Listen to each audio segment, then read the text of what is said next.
Une musique douce résonnait dans la pièce, se mêlant aux rires et aux conversations animées. J'ai regardé autour de moi et j'ai vu de chers amis tous réunis pour célébrer notre 10e anniversaire de mariage. La décoration était impeccable, avec des fleurs fraîches et des lumières tamisées créant une atmosphère magique. Isabelle était radieuse, vêtue d'une robe qui semblait faite sur mesure pour elle. Ses yeux pétillaient, reflétant la joie du moment. « Tu es magnifique, mon amour », dit-il en la rapprochant et en lui donnant un doux baiser. Elle a souri, un sourire qui m'a toujours fait me sentir comme l'homme le plus chanceux du monde. « Tu le penses vraiment ?» demanda-t-elle d'un ton curieux, en passant une mèche de cheveux derrière son oreille. « Bien sûr. Tu es la raison pour laquelle je suis ici, pour faire la fête. Je ne pouvais pas rêver d'un meilleur partenaire, répondis-je, essayant de capturer l'essence de ce moment parfait. La fête a continué et les amis ont commencé à partager des histoires drôles sur nous, des souvenirs de moments qui nous ont rapprochés et qui nous ont fait grandir ensemble. Les rires étaient constants et je me sentais enveloppé par une chaleur que seul un véritable bonheur peut procurer. Cependant, au fond de mon cœur, j'ai remarqué un petit point de malaise. Isabelle semblait se perdre dans ses pensées de temps en temps, son expression passant rapidement de la joie à une expression lointaine que je ne parvenais pas à déchiffrer. Nous avons dansé ensemble sous les lumières scintillantes, et tandis que nous tournions, je n'ai pas pu m'empêcher de remarquer qu'elle semblait s'éloigner, même là, à côté de moi. « Est-ce que tout va bien, chérie ?» ai-je demandé en tenant son visage dans mes mains. « Tu as l'air un peu loin. »« Ah, c'est juste fatigué, » répondit-il en essayant de sourire, mais incapable de cacher l'ombre qui planait dans ses yeux. « Vous savez à quel point des fêtes comme celle-ci peuvent être épuisantes. »« Oui, mais nous sommes ensemble. Profitons-en, » insista-t-il, la rapprochant à nouveau. « Rien ne peut gâcher cette nuit. » La fête s'est prolongée jusqu'à l'aube, et lorsque nous avons finalement dit au revoir au dernier invité, la maison était silencieuse. L'écho des rires et de la musique résonnait toujours dans mon esprit, mais il y avait quelque chose dans l'atmosphère qui me mettait mal à l'aise. Isabelle est allée aux toilettes et pendant que je l'attendais, je ne pouvais pas m'empêcher de sentir que quelque chose était en train de changer. Le lendemain matin, je me suis réveillé avant le lever du soleil. Le silence dans la maison était palpable.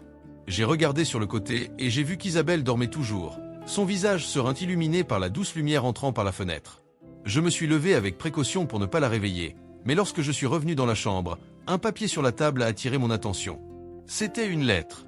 Les mains tremblantes, j'ai ouvert l'enveloppe et j'ai commencé à lire. Les mots semblaient fondre dans une vague de confusion et de douleur. « Pierre, j'avais besoin de temps pour réfléchir, » a-t-il commencé. Mon cœur s'emballa. À chaque phrase, le sentiment de désespoir augmentait. Isabelle me disait au revoir, sans explication, comme si tout ce que nous avions construit pendant 10 ans pouvait s'effondrer sur une feuille de papier. « Non, non, non » murmurai-je, ma voix se brisant alors que j'essayais de comprendre. Cela ne peut pas arriver. Je ne voulais pas y croire, mais la réalité se déroulait devant moi, cruelle et implacable. Quand Isabelle s'est finalement réveillée, ses yeux ont rencontré les miens, et à ce moment-là, j'ai su que plus rien ne serait comme avant. Pierre, J.E. Commença-t-elle, mais je n'entendais plus. Le monde autour de moi s'effondrait et je ne pouvais que me sentir perdu, naviguant dans un océan de confusion et de désespoir. Pourquoi, Isabelle? Que ai-je fait de mal? La question s'échappa de mes lèvres comme un murmure désespéré, mais elle détourna simplement le regard, son expression lointaine, comme si elle était piégée dans un labyrinthe dont elle ne pouvait pas s'échapper. Alors, le cœur brisé et l'esprit plein de questions sans réponse, j'ai regardé Isabelle s'éloigner, emportant avec elle ce que je croyais être un mariage parfait. Le vide laissé par Isabelle a eu un écho constant dans ma vie. Les jours s'éternisaient, une répétition monotone où j'essayais de me faire croire que la douleur pouvait être ignorée. Je me réveillais chaque matin et, pendant un bref instant, j'espérais que tout n'était qu'un cauchemar. Mais la réalité s'imposait toujours et son absence m'enveloppait comme un lourd manteau. Au travail, je me consacrais excessivement, cherchant des distractions dans les feuilles de calcul et les réunions. Mes collègues parlaient de projets, de délais et d'objectifs, tandis que j'étais perdu dans mes pensées sur ce que j'aurais pu faire de mal. Je me souviens d'une conversation avec mon ami André, un des rares à connaître ma situation. Il m'a trouvé dans un coin du bureau, regardant au loin. « Hé, Pierre, dit-il d'un ton inquiet. Est-ce que tu vas bien? Vous ne vous ressemblez pas. J'essaie d'avancer, tu sais? Le travail aide, répondis-je en essayant de cacher la fragilité de ma voix. Mais vous ne pouvez pas fuir ce qui s'est passé. Il faut en parler, a-t-il insisté. Ces mots ressemblaient à une invitation à ouvrir une blessure que j'avais essayé de guérir. Pourquoi est-elle partie, André? Que ai-je fait de mal? Je n'ai jamais su qu'il y avait quelque chose qui n'allait pas entre nous. André soupira en me regardant directement dans les yeux. Parfois, Les gens se sentent étouffés sans que nous nous en rendions compte. Vous l'aimiez tellement que vous avez peut-être oublié de prendre soin de votre environnement. Ce que tu ressentais pour elle était fort. Mais qu'en est-il de ce qu'elle ressentait? Ces mots m'ont frappé comme un coup de poing dans l'estomac. L'autocritique a commencé à s'installer en moi. Avais-je été égoïste, trop concentré sur mon propre bonheur? J'ai commencé à me souvenir de moments où Isabelle semblait distante, de moments que j'attribuais simplement à la fatigue du quotidien. Je n'ai jamais pensé qu'elle était malheureuse, murmurai-je. Peut-être que tu devrais essayer de la contacter, suggéra André. Comprenez ce qui s'est passé. Que as-tu à perdre? L'idée de chercher Isabelle me faisait appréhender. La peur d'un nouveau cœur brisé me paralysait. Et si je la cherche et que tout ce que je découvre est encore plus douloureux? Ai-je demandé, la voix tremblante. Parfois, la vérité fait mal, mais vivre dans l'incertitude est encore pire. Tu dois savoir, Pierre. Pour avancer. Les paroles d'André résonnaient dans mon esprit. Après de longues journées, j'ai trouvé le courage de chercher des informations sur Isabelle. J'ai découvert qu'elle avait déménagé dans une ville lointaine. Le nom de la ville me paraissait familier, mais l'idée d'y aller, de la revoir, me terrifiait. Une nuit blanche, j'ai regardé le plafond de ma chambre et j'ai pensé à tous les souvenirs que je chérissais encore. Son rire, la façon dont ses yeux pétillaient lorsqu'elle parlait de ses rêves, les après-midi passés à cuisiner ensemble. Ces moments étaient comme des ombres qui me hantaient, des souvenirs que je ne pouvais pas laisser derrière moi. J'ai décidé que j'avais besoin de temps pour moi, pour réfléchir. J'ai donné rendez-vous à un groupe d'amis dans un bar. L'environnement était bruyant, plein de rires et de musique, mais malgré tout, je me sentais seul. Lorsque mes amis ont commencé à parler de relations, j'ai pris un peu de recul, profitant de la boisson tout en observant les gens autour de moi.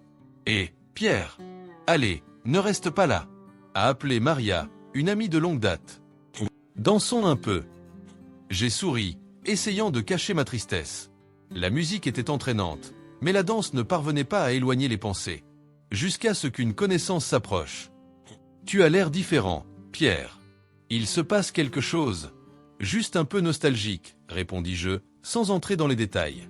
Mais la vérité est que le désir était immense, un trou noir qui consommait mon énergie. Une partie de moi voulait aller de l'avant, mais une autre partie de moi était encore coincée dans le passé.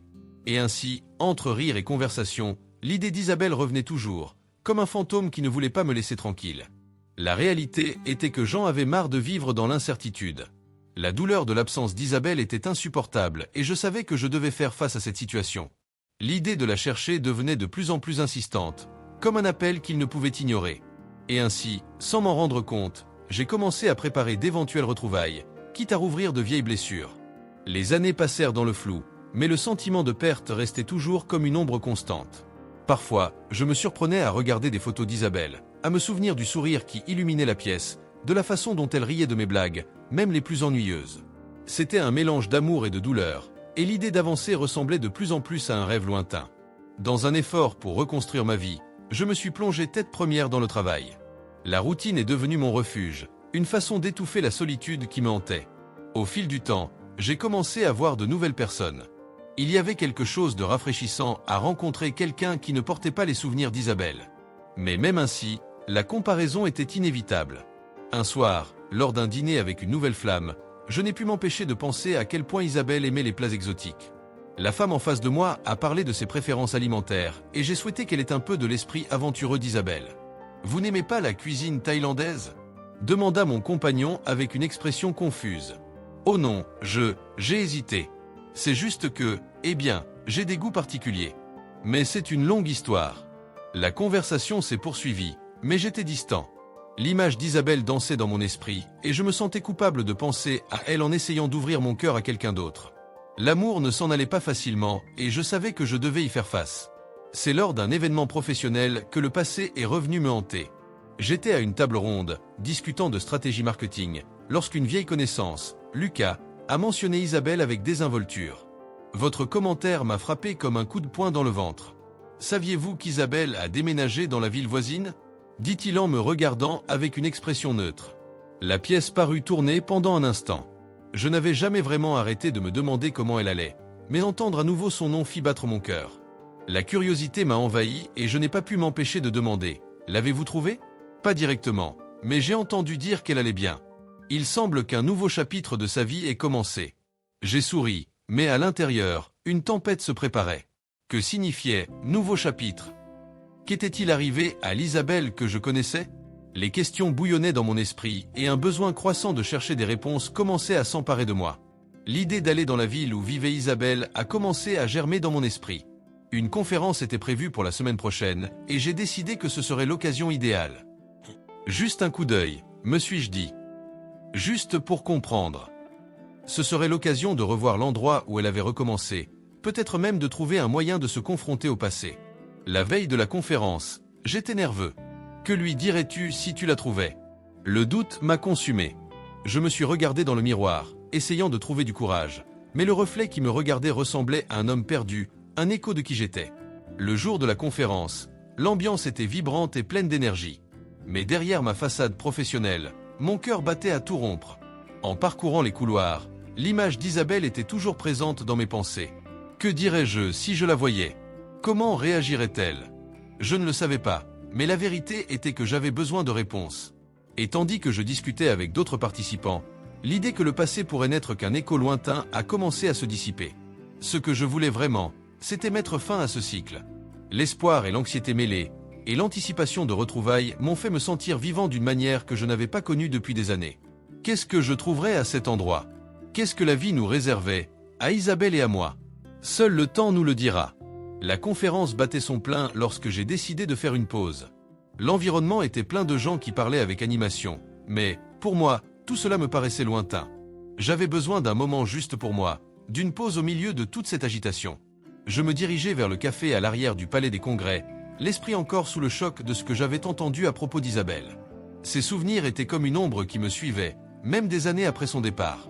En entrant dans le café, l'arôme du café frais et des délicieuses pâtisseries m'ont enveloppé, mais ce qui a vraiment attiré mon attention était une silhouette familière assise dans un coin. Isabelle. Mon cœur s'emballa et pendant un instant, la réalité me parut surréaliste. Elle était si proche et en même temps si loin. La dernière fois que je l'ai vue, elle était partie sans un mot, sans explication, et maintenant, elle était là, dans un endroit où je n'aurais jamais imaginé que nous nous retrouverions. Isabelle. Le mot glissa de mes lèvres avant que je puisse y réfléchir à deux fois. Elle leva la tête et nos regards se croisèrent. Le temps semblait s'arrêter. La lueur qui illuminait autrefois ses yeux était désormais enveloppée d'une brume d'émotions inexprimées. Pierre. La façon dont elle prononçait mon prénom sonnait comme l'écho d'un passé qui faisait encore mal. Que faites-vous ici ? Je suis ici pour la conférence, répondis-je en essayant de rester calme, mais la tension était palpable. Et toi ? Qu'est-ce qui vous amène dans ce café ?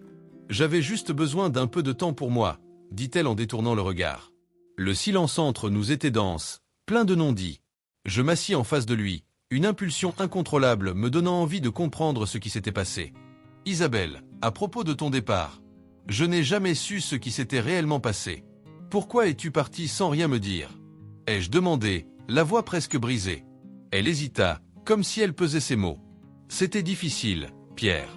Très difficile, a-t-elle commencé, et j'ai réalisé qu'il y avait une faiblesse dans sa voix que je n'avais jamais entendue auparavant. La décision que j'ai prise n'a pas été facile, mais je ne savais pas comment vous l'expliquer. Je méritais une explication, ai-je insisté, sentant ma frustration grandir. Non seulement tu m'as quitté, mais tu m'as aussi laissé dans un océan d'incertitude. Je n'ai rien compris.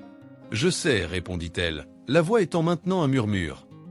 Mais il y avait des choses dont on ne savait jamais. Il ne s'agissait pas seulement de vous ou de nous. Alors, qu'est-ce que c'était ? Je l'interrogeais, l'envie de comprendre se renforçant. Qu'est-ce qui pourrait être si grave pour que tu ne puisses pas le partager avec moi ? Isabelle baissa les yeux sur la table, ses doigts jouant nerveusement avec le bord de sa tasse. Je ne peux pas parler de ça pour le moment, dit-elle, la voix brisée. C'est compliqué, Pierre. La vie a beaucoup changé depuis. Compliqué. Isabelle, nous sommes mariés depuis 10 ans. Qu'y a-t-il de plus compliqué que ça ? Le ton de ma voix monta involontairement et je me contrôlai rapidement, réalisant que je ne voulais pas me battre avec elle. Mais la douleur dans ma poitrine était intense et le sentiment d'impuissance me rendait agité. Si je devais parler, je ne sais pas si tu comprendrais. Elle se releva brusquement, presque comme si elle fuyait un fardeau qui l'oppressait. Désolé, je dois y aller. Attendez. J'ai crié, mais elle s'éloignait déjà, sa silhouette se perdant dans la foule. Mon cœur était lourd dans ma poitrine et la confusion s'intensifiait. Que voulait-elle dire ? Pourquoi, même après toutes ces années, Chaque rencontre avec Isabelle semblait-elle rouvrir des blessures que je croyais cicatrisées. J'étais assis là tandis que le café continuait de vibrer autour de moi, mais j'étais complètement inconscient de tout. Ce que je voulais vraiment, c'était comprendre. Mais au fond, il y avait une peur qui grandissait en moi. Et si la vérité qu'Isabelle détenait était pire que ce que je pourrais supporter? Mon cœur battait à un rythme effréné alors que je préparais mes retrouvailles avec Isabelle. Le café où nous nous sommes rencontrés était petit et confortable, avec l'arôme du café frais flottant dans l'air. Mais ce matin-là, l'odeur ne faisait que rappeler des souvenirs amers. Les tables étaient pour la plupart remplies de couples discutant et riant, un contraste saisissant avec la tension que je ressentais. Quand je l'ai vue entrer, une vague d'émotion m'a frappé. Isabelle était plus belle que jamais, mais il y avait quelque chose dans ses yeux qui ne correspondait pas à l'image que j'avais d'elle. Le sourire forcé et la façon dont elle regardait le sol en me saluant me mettaient mal à l'aise. « Salut, Pierre », dit-elle d'une voix douce, mais avec un tremblement qui ne m'est pas passé inaperçu. « Salut, Isabelle. »« Merci d'être venue », répondis-je, essayant de cacher l'anxiété qui me consumait. Nous nous sommes assis à une table dans un coin, à l'abri des regards indiscrets. Le silence entre nous était lourd, comme si des mots non prononcés occupaient l'espace entre nos âmes. « Est-ce que ça va ?» ai-je demandé en essayant de briser la glace. La question semblait vide de sens, mais j'avais besoin d'un point de départ. Elle hésita avant de répondre. « J'essaie d'avancer », dit-elle en regardant la tasse de café devant elle. « Et toi? Comment s'est passée ta vie? Cela a été un défi. Mais j'apprends à vivre avec ton absence, ai-je avoué, ressentant une profonde douleur en prononçant ces mots. Isabelle a levé les yeux et pendant un instant, j'ai vu un éclair de tristesse dans ses yeux. « Pierre, je ne sais pas comment l'expliquer », commença-t-elle, mais elle se tut bientôt, comme si elle luttait contre quelque chose qui l'empêchait de continuer. « Tu m'as quitté, Isabelle. J'ai besoin de comprendre pourquoi. Pourquoi es-tu partie? Que s'est-il passé entre nous ?» La frustration a débordé et ma voix s'est involontairement élevée, attirant les regards de certains clients à proximité. Elle ferma les yeux un instant, comme si elle se préparait au combat. Ce n'était pas simple, je me sentais étouffé. Il y avait tellement de pression, tellement de sentiments inexprimés. Je ne savais pas comment gérer ça. Mais tu aurais pu me parler. Nous aurions pu essayer de le résoudre ensemble. Que se passait-il, Isabelle? Y avait-il quelqu'un d'autre?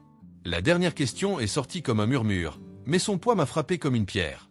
Isabelle sembla tressaillir, et je savais que j'étais sur le point de toucher quelque chose à laquelle elle ne voulait pas faire face. « Pierre » commença-t-elle, mais elle hésita encore. Je ne sais pas si je suis prêt à partager tout ça. C'est douloureux. Et je ne veux plus te faire de mal. Tu m'as déjà blessé. Et je ne peux pas continuer à vivre ainsi sans connaître la vérité. J'ai besoin de savoir s'il y avait quelqu'un d'autre. Si c'est à cause de quelqu'un d'autre que tu as décidé de me quitter, ai-je insisté, et la colère et la douleur se mêlaient dans ma voix. Elle a pris une profonde inspiration, et j'ai réalisé que la bataille en elle était intense. Je ne voulais pas que tu le saches, mais oui, il y avait quelqu'un. Je l'ai rencontré dans un moment fragile et cela m'a fait me sentir à nouveau vivant. Mais ça ne veut pas dire que je ne me souciais pas de toi. J'étais perdu, Pierre. Le monde qui nous entourait semblait disparaître. Les voix et les rires des autres clients sont devenus des bruits lointains tandis que je traitais leurs paroles. La trahison, la douleur, la confusion, tout cela s'est accumulé dans ma poitrine. Pourquoi ne me l'as-tu pas dit? Pourquoi ne m'as-tu pas donné une chance de me battre pour nous? Parce que j'avais peur. Peur de te faire encore plus mal, peur de te perdre de quelque manière que ce soit. Je ne savais pas comment gérer ce que je ressentais, a-t-elle déclaré, la voix brisée. Je voulais juste être heureux. Et tu as trouvé ce bonheur en me trompant? Le venin dans mes mots m'a fait peur, mais la douleur devait être exposée. Isabelle a baissé la tête, les larmes ont commencé à couler sur son visage et j'ai réalisé que, même au milieu de la douleur, il y avait un mélange de soulagement et de regret. Pierre, je suis vraiment désolé. Je n'ai jamais voulu que tu souffres. Je n'aurais jamais imaginé que tout se terminerait ainsi, murmura-t-elle, la voix brisée. Je voulais me consoler, mais le poids de la trahison me paralysait toujours. Le silence nous enveloppa à nouveau, maintenant plus dense et douloureux qu'auparavant. La pièce était éclairée par une lumière douce, presque magique, qui semblait accentuer la tension de l'air. Je m'assis à la table du petit déjeuner, mes doigts nerveux touchant la tasse de café devant moi. Le parfum chaud et réconfortant ne pouvait pas étouffer la tempête qui se préparait en moi. Son cœur battait vite, presque assourdissant, alors qu'il attendait Isabelle. La dernière rencontre résonnait encore dans mon esprit, son côté évasif, ce regard qui détournait le regard, comme s'il y avait un abîme entre nous, un abîme que je ne pouvais pas franchir. Lorsqu'elle est entrée, une vague de nostalgie m'a envahi. Ses cheveux, que je caressais si souvent, était un peu plus court. La robe qu'elle portait était simple, mais elle correspondait parfaitement à l'éclat de ses yeux. Elle m'a vu et a hésité un instant, comme pour décider si elle devait s'approcher ou reculer. Mais finalement elle est venue vers moi et le silence qui nous entourait était presque palpable. « Salut Pierre », dit-elle d'une voix douce mais remplie d'une charge émotionnelle qui me fit presque tressaillir. « Bonjour Isabelle. »« Merci d'être venue », répondis-je en essayant de rester calme, mais la tension dans mon corps trahissait mon expression. « Nous devons parler. » Elle hocha lentement la tête, regardant autour du café, comme si elle cherchait un endroit sûr où se cacher. « Je sais. Il y a beaucoup de choses à clarifier, n'est-ce pas ?» Les mots restèrent un moment coincés dans ma gorge. « Tu m'as laissé sans explication, Isabelle. J'ai passé des années à essayer de comprendre ce qui s'est passé. Que ai-je fait de mal ?» Elle soupira et le poids de son souffle semblait véhiculer toute une histoire. « Pierre, J.E. » Elle hésita, ses yeux commençant à briller de l'humidité des larmes retenues. « Il y avait des choses que vous ignoriez sur moi, sur nous. Alors dis-le-moi. S'il te plaît, suppliai-je, l'angoisse montant en moi. J'ai besoin de connaître la vérité. » Isabelle baissa les yeux et l'espace d'un instant, j'aperçus sa fragilité, la femme que j'aimais et ce qu'il restait de notre histoire. J'étais avec quelqu'un, Pierre. Un de nos amis. Ses paroles tombaient comme des pierres, lourdes et douloureuses. Que veux-tu dire? Avec qui? La question a été posée avec un mélange d'incrédulité et de colère, mais je ne voulais pas être agressif. Je voulais comprendre. Avec Lucas, dit-elle, sa voix à peine au-dessus d'un murmure. C'était une erreur. Une erreur qui m'a tout coûté. Je me sentais piégé, étouffé. Et quand j'ai rencontré Lucas, tout m'a semblé plus léger. J'ai fermé les yeux un instant, laissant la vérité pénétrer. Lucas, notre ami commun. La trahison était si proche, si familière. Tu m'as trompé avec quelqu'un que je considérais comme un frère? Les mots sont sortis comme une lamentation, une douleur que je n'aurais jamais imaginé ressentir. Je ne savais pas comment gérer la situation, Pierre. J'avais l'impression que je ne pouvais plus supporter la pression. Et puis, quand j'ai réalisé que je faisais une erreur, il était trop tard. Je ne savais pas comment faire demi-tour. Le silence s'installa à nouveau, lourd et insupportable. Vous auriez pu parler. Nous aurions pu essayer d'arranger les choses ensemble, dis-je, la voix tremblante. Mais tu as choisi le silence. Je sais. Et je le regrette profondément.